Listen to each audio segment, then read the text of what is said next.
In the last 10 years, the Make in India initiative has worked as a pivotal step in India's nation-building efforts. Launched on September 25, 2014 by Prime Minister Narendra Modi, this scheme has completed a landmark decade of empowering India to become a global manufacturing hub. The Indian Space Research Organisation or ISRO successfully launched the Space Docking Experiment or SPADEX mission last night. ISRO's PSLV C-60 rocket carrying two spacecraft that would aid in demonstration of space docking lifted off from Satish Dhawan Space Center in Sriharikota. India's first glass bridge over sea was inaugurated by Tamil Nadu Chief Minister M.K. Stalin in Kanyakumari yesterday.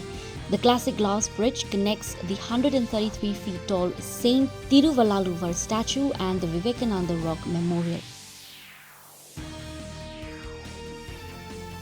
The Ministry of External Affairs has said that the government is extending all possible help in the matter of the death sentence declared by the Yemen government to Nimisha Priya, who is an Indian nurse and living in Yemen.